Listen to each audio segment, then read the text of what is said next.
Hello, my name is Kathleen and welcome back to another episode of Play and Learn. I'm so glad you came to join me this week. We'll be reading a story called The Giant from Scotland. Seems like it's going to be pretty interesting. Are you ready? Let's do it. Fionn and his wife Una lived in their castle by the sea in County Antrim. One day, a stranger arrived. It was a messenger from Scotland, a country across the sea. "I bring a challenge from the mighty Angus," the messenger said.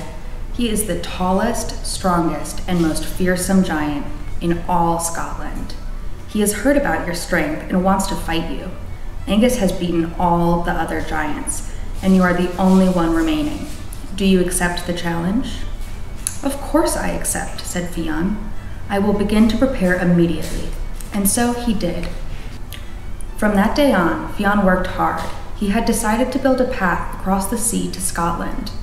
It was a rather unusual causeway, made up of hundreds of thousands of black rocks, all of different sizes and different heights.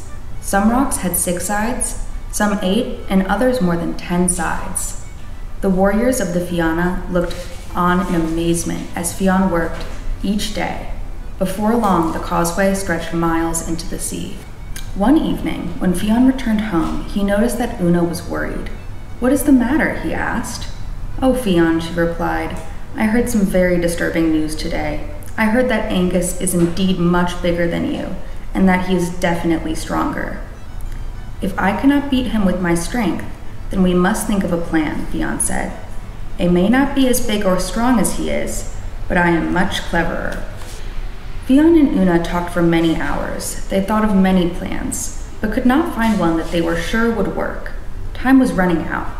Later that week, the messenger from Angus returned and told Fionn that Angus would arrive in 2 days' time.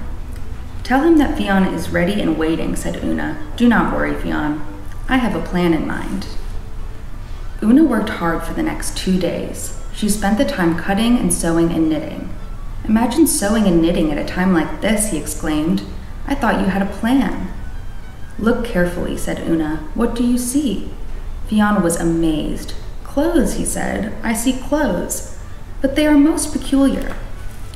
"Never mind that," said Una. "Just put them on." What a sight Fionn was. He wore a long dress. On his feet he had a pair of giant broggers, booties, and Una had knitted a beautiful bonnet for his head. "While you were working, I asked Fergus to make you a large cradle. In you get," said Una. "We have no time to lose." Angus was approaching. As he walked, the ground shook. "Where is the mighty Fionn? I have traveled all the way from Scotland to fight him," the giant roared. "Is he afraid to meet me?" Una opened the door. "Please come in. You are very welcome.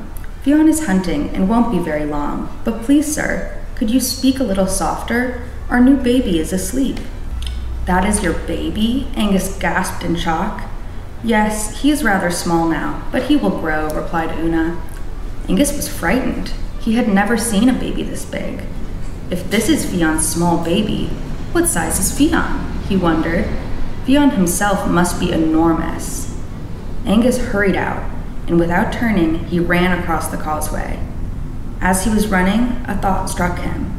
What if Fionn is following me? To prevent this happening, he began to remove stones from the path, and by the time he arrived home to Scotland, all that was left was a few yards of the path jutting out into the coast of Antrim, into the sea. To this day, only that part of the causeway remains. I hope you enjoyed that story, and if you did, make sure to tune in next week where we'll learn a craft and a new word from the Irish language.